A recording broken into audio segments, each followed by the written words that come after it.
മഹാഭാരത കഥയുടെ മറ്റൊരു എപ്പിസോഡിലേക്ക് എല്ലാവർക്കും സ്വാഗതം. കഴിഞ്ഞ തവണ നമ്മൾ പറഞ്ഞു നിർത്തിയത് ജനമേയ മഹാരാജാവ് വൈശാമ്പനയനോട് ചോദിക്കുന്നതാണ് ദേവന്മാരുടെയും അസുരന്മാരുടെയും ഉൽപ്പത്തിയെപ്പറ്റിയുള്ള കഥ പറയാമോ എന്ന്. അങ്ങനെ വൈശാമ്പനയൻ ആ കഥ പറഞ്ഞു തുടങ്ങുകയാണ്. നമ്മളൊന്ന് പോകുന്നതും ആ കഥയിലേക്കാണ്. കൽപ്പാന്തകാലം കഴിഞ്ഞു, യുഗങ്ങളെല്ലാം കഴിഞ്ഞു, എല്ലാ ലോകങ്ങളും പ്രളയത്തിൽ മുങ്ങിയിരിക്കുകയാണ്. അങ്ങനെ ആ പ്രളയത്തിൽ മുങ്ങി നിൽക്കുന്ന പ്രളയജലത്തിൻ്റെ മുകളിൽ ഒരു ശിശുരൂപത്തിൽ ഒരു ആലിലയുടെ മുകളിൽ ഭഗവാൻ മഹാവിഷ്ണു കിടക്കുകയാണ്. നമ്മൾ ആലിലക്കണ്ണൻ എന്ന് പറയുന്നത് ഇതിനോടൊരു സാങ്കല്പികമായ അല്ലെങ്കിൽ സമാനമായ രൂപമാണ്. അങ്ങനെ ആലിലയിൽ കിടക്കുന്ന മഹാവിഷ്ണു കുറേ നാൾ അങ്ങനെ നിദ്രയിൽ തുടരുന്നു. അത് കഴിഞ്ഞ് അദ്ദേഹത്തിൻ്റെ പൊക്കിളിൽ നിന്നും ബ്രഹ്മാവ് രൂപം കൊള്ളുന്നു. ആദ്യം താമര വരുന്നു, താമരയ്ക്കുള്ളിൽ ബ്രഹ്മാവ് രൂപം കൊള്ളുന്നു. അദ്ദേഹം ബ്രഹ്മദേവനോട് സൃഷ്ടികർമ്മം ആരംഭിക്കാനായി പറയുന്നു മഹാവിഷ്ണു. അങ്ങനെ ബ്രഹ്മദേവൻ ആദ്യം 3 ലോകങ്ങൾ സൃഷ്ടിക്കുന്നു. സ്വർഗം, ഭൂമി, പാതാളം, അങ്ങനെ 3 ലോകങ്ങൾ. ഈ 3 ലോകങ്ങളും സൃഷ്ടിച്ച് കഴിഞ്ഞ ബ്രഹ്മദേവൻ അടുത്തതായി തൻ്റെ മനസ്സിൽ നിന്നും സപ്തർഷികളെ സൃഷ്ടിക്കുന്നു. മരീചി, അത്രി, അംഗിരസ്, കൃതു, ഭൃഗു, പുലഹൻ, പുലസ്ത്യൻ, അങ്ങനെ 7 പേര് സപ്തർഷികൾ. ഈ 7 പേരെയും സൃഷ്ടിച്ചതിന് ശേഷം ബ്രഹ്മദേവൻ ഭൂമിയുടെ മധ്യത്തിൽ നിന്നും രുദ്രന്മാരുടെ ശിവാംശമുള്ള രുദ്രന്മാരെ സൃഷ്ടിക്കുന്നു. 11 പേരെയാണ് അദ്ദേഹം സൃഷ്ടിക്കുന്നത്. ഇത് കഴിഞ്ഞ് രുദ്രന്മാരുടെ സൃഷ്ടിയുടെ ഇത് കഴിഞ്ഞിട്ട് അദ്ദേഹം വസിഷ്ഠൻ, നാരദൻ, കദർമ്മൻ, ധർമ്മദേവൻ, അങ്ങനെ തുടങ്ങിയ ആൾക്കാരെ, സരസ്വതി തുടങ്ങിയ ആൾക്കാരെ എല്ലാം സൃഷ്ടിക്കുന്നു. ഇവരെല്ലാം പിന്നീട് മഹർഷിമാരോ അല്ലെങ്കിൽ പ്രജാപതികളോ ആയി മാറുകയാണ്. കദർമ്മന് ദേവഹൂതി എന്ന് പറയുന്ന യുവതിയിൽ 9 പെൺമക്കൾ ഉണ്ടാകുന്നു.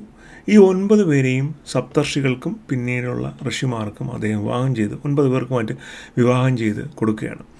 ഇതിൽ ഈ വിവാഹത്തിൽ പുത്രനായി വരുന്ന ഒരാൾ എല്ലാവരും വളരെ പ്രധാനപ്പെട്ടതാണ്. ആദ്യത്തെ പ്രധാനപ്പെട്ട ആൾ ബൃഹസ്പതിയാണ്.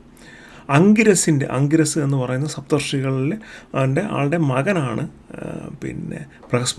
ബൃഹസ്പതിയാണ് ദേവഗുരു. അപ്പോൾ ഈ ലീനേജ് എല്ലാം പിന്നീടുള്ള കഥകൾ പറയുമ്പോൾ വളരെ പ്രധാനമായിട്ട് വരും. അപ്പോൾ ബൃഹസ്പതിയുടെ ലീനേജ് മനസ്സിലായല്ലോ. ബ്രഹ്മദേവൻ, അംഗിരസ്, അത് കഴിഞ്ഞ് ബൃഹസ്പതി. ഇതിൽ അത്രി മഹർഷിക്ക് അനസൂയ എന്ന് പറയുന്ന യുവതിയിലുണ്ടായ ഒരുപാട് മക്കളിൽ സോമൻ, ദത്തൻ, ദുർവാസാവ്, ഇത് 3 വളരെ പ്രധാനപ്പെട്ടവരാണ്. ഇതിൽ ദുർവാസാവ് മഹർഷി, ഇവർ 3 പേരും ശിവാംശമുള്ള മക്കളാണ്. ദുർവാസാവ് മഹർഷിയെപ്പറ്റി നമ്മൾ ഇതിനു മുമ്പ് കഥകളിൽ പറഞ്ഞിട്ടുണ്ട്. അദ്ദേഹത്തിൻ്റെ ഇൻവോൾവ്മെൻറ്റ് മഹാഭാരതത്തിലുടനീളം ഇവൻ രാമായണത്തിൽ പോലും വളരെ പിവട്ടലായിട്ടുള്ള ചേഞ്ചസ് വരുത്തിയ ആളാണ് ദുർവാസാവ് മഹർഷി എന്ന് പറഞ്ഞു കഴിഞ്ഞാൽ. പുലസ്ത്യന് ഹവിർഭൂവിൽ ജനിക്കുന്ന മകനാണ് വിശ്രവസ്.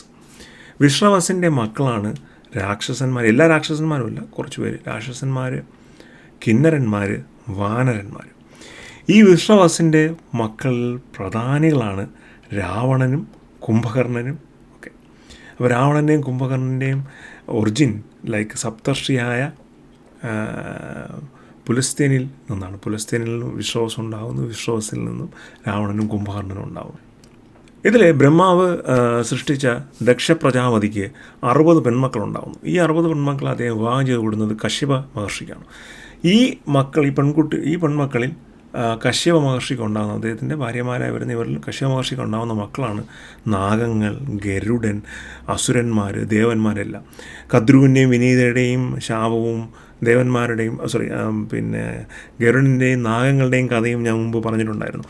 അതിഥിയിലും ധിതിയിലും ഉണ്ടാകുന്ന മക്കളാണ് ദേവന്മാരും അസുരന്മാരും.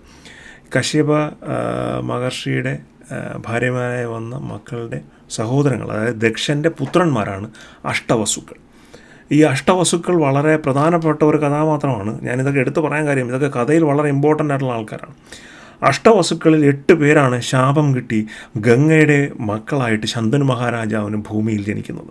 അതിൽ 7 പേരെ ഗംഗാദേവി പുഴയിൽ ഒഴുക്കുന്നു, അവർക്ക് ശാപമോക്ഷം കിട്ടുന്നു. പക്ഷേ 8ാമനായി നിൽക്കുന്ന ആളാണ് പിന്നീട് ഭീഷ്മരായി മാറുന്നത്. അപ്പോൾ ഭീഷ്മരുടെ ലീനേജ് എവിടെ നിന്നൊന്നും മനസ്സിലായി. ദക്ഷ പ്രജാപതിയുടെ മക്കളായ അഷ്ടവസുക്കൾ ശാപം നേടി ഭൂമിയിൽ ജനിക്കുന്നു. അതിൽ 8ാമത്തെ ആളായ ആളാണ് ഭീഷ്മനായിട്ട് മാറുന്നത്. അതിഥിയുടെ മക്കളായതുകൊണ്ട് തന്നെ ദേവന്മാരുടെ ആദിതേയന്മാർ എന്ന് പറയുന്നു. ആദിതേയന്മാർ എന്ന് പറയുന്നു. ദിതിയുടെ മക്കളാണ് അസുരന്മാർ. ദൈത്യന്മാർ എന്നാണ് അസുരന്മാർ അറിയപ്പെടുന്നത്. ദിതിയുടെ പുത്രന്മാരിൽ അസുരന്മാരിൽ ഇരിക്കുക ഏറ്റവും മൂത്തയാൾ ഹിരണ്യകശിപുവായിരുന്നു. ഹിരണ്യകശിപുവിൻ്റെ കഥ നമുക്കറിയാമല്ലോ. ഹിരണ്യകശിപുവിൻ്റെയും ഹിരണ്യാക്ഷൻ്റെയും നരസിംഹ അവതാരവും എല്ലാം പ്രഹ്ലാദനുമെല്ലാം. ഹിരണ്യകശിപുവിൻ്റെ മകനായിരുന്നു പ്രഹ്ലാദൻ. പ്രഹ്ലാദൻ്റെ മകനായിരുന്നു വിരോചനൻ. ഒരാളല്ല, ഒരുപാട് 5-6 മക്കളുള്ളതിൽ പ്രധാനപ്പെട്ട ആളുടെ പേരാണ് ഞാൻ പറയുന്നത്. പ്രഹ്ലാദൻ്റെ മക്കൾ ഒരാളായിരുന്നു വിരോചനൻ. ഈ വിരോചനൻ ഒരു വലിയ പ്രധാനപ്പെട്ട ആളാണ് നമ്മൾ മലയാളികളെ സംബന്ധിച്ചിടത്തോളം. കാരണം വിരോചനൻ്റെ മകനായിരുന്നു മഹാബലി. നമ്മൾ ഓണമൊക്കെ ആഘോഷിക്കുന്ന മഹാബലി മഹാരാജാവ് ശരിക്കും വിരോചനൻ എന്ന് പറയുന്ന അസുരൻ്റെ മകനായിരുന്നു.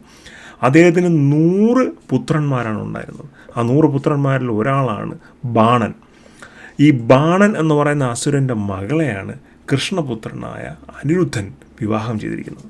അങ്ങനെ പറഞ്ഞു തുടങ്ങിക്കഴിഞ്ഞാൽ മഹാഭാരതവും ശ്രീമദ് ഭാഗവതവും എല്ലാം നമ്മൾ നോക്കിക്കഴിഞ്ഞാൽ വളരെ ഡീറ്റെയിൽഡായിട്ട് ഓരോ ഈ ലീനേജും, എത്ര മക്കളാണുള്ളത്, ആരൊക്കെയാണ് അവരുടെ ലീനേജ് എവിടെയാണ് എത്തിച്ചിരുന്നത്. അസുര ഗുരുവായ ശുക്രാചാര്യർ, ദേവശില്പിയായ വിശ്വകർമാവ്, അസുരശില്പിയായ മായൻ, ദേവഗുരുവായ ബൃഹസ്പതി, അങ്ങനെ എല്ലാവരുടെയും സർവ്വചരാചരങ്ങളുടെയും പ്രധാനപ്പെട്ട ആൾക്കാരുടെ എല്ലാം ലീനേജ് നമുക്ക് ഈ മഹാഭാരതത്തിൽ കാണാനായിട്ട് സാധിക്കും. ഈ മഹാഭാരതം എന്ന് പറയുന്ന കഥ നമ്മൾ പറയുമ്പോൾ പലപ്പോഴും പല ആൾക്കാരും ഉദ്ദേശിക്കുന്നത് കൗരവർ പാണ്ഡവർ അവർ തമ്മിലുള്ള കുരുക്ഷേത്ര യുദ്ധം എന്നാണ്. എന്നാൽ അതിനുമപ്പുറം വളരെ ഡീപ്പായിട്ടുള്ള ലീനേജുകളുടെ കഥ പറയുകയും ആ ലീനേജുകളുടെ ഒരു ഗ്രോത്തും ഡൗൺഫോളും എല്ലാം വളരെ മനോഹരമായിട്ട് നമ്മളെ മുന്നിലേക്ക് പ്രസൻറ്റ് ചെയ്യുകയും ചെയ്യുന്ന ഒരു എപ്പിക്കാണ് മഹാഭാരതം. നമ്മുടെ ഈ കഥകൾ അതെല്ലാം കവർ ചെയ്യും. ഈ ലീനേജുകൾ വളരെ പ്രധാനപ്പെട്ട ആൾക്കാരുടെ കാര്യം മാത്രമേ ഞാൻ പറഞ്ഞിട്ടുള്ളൂ. വളരെ ഡീറ്റെയിൽ ആയിട്ടുള്ള ആൾക്കാരെ ഞാൻ പറഞ്ഞിട്ടില്ല. കാര്യം പല പേരുകളും കൺഫ്യൂഷൻ ഉണ്ടാക്കും. മഹാബലിയും അല്ലെങ്കിൽ അനിരുദ്ധനും ബൃഹസ്പതിയൊക്കെ വളരെ ചുരുക്കത്തിലുള്ള ദേവന്മാർ, അസുരന്മാർ അങ്ങനെയൊക്കെ പറഞ്ഞിട്ടുള്ളൂ. അപ്പോൾ ആ ഒരു ഐഡിയ കീപ്പ് ചെയ്തിരിക്കുക. അപ്പം ഇനിയും കഥകൾ വരുന്നുണ്ട്. അടുത്ത ഈ ദേവാസുര കഥ പറഞ്ഞു കഴിഞ്ഞപ്പോൾ ജനമേയ മഹാരാജാവ് വൈശാമ്പനയനോട് ചോദിക്കുകയാണ്, അല്ലയോ വൈശാമ്പനയായ, ഈ ക്ഷത്രിയന്മാരെ ആകെ വകവരുത്തിയ പരശുരാമൻ്റെ കഥ എനിക്കൊന്ന് പറഞ്ഞു തരാമോ? മഹാവിഷ്ണു ഭഗവാന്റെ അവതാരമായ പരശുരാമൻ്റെ കഥ അങ്ങ് എനിക്ക് പറഞ്ഞു തന്നാലും എന്ന് ജനമേയ മഹാരാജാവ് വൈശാമ്പനയനോട് ചോദിക്കുന്നു. അപ്പോൾ വൈശാമ്പനയൻ പറയുന്നു, രാജാവേ, പരശുരാമൻ്റെ കഥ നമുക്ക് പറയാം, അടുത്ത് നമുക്ക് പരശുരാമൻ്റെ കഥ തന്നെ പറയാമെന്ന് പറയുന്നു. അതെന്തായാലും അടുത്ത എപ്പിസോഡിൽ നമുക്ക് പരശുരാമൻ്റെ കഥയിലേക്ക് പോകാം.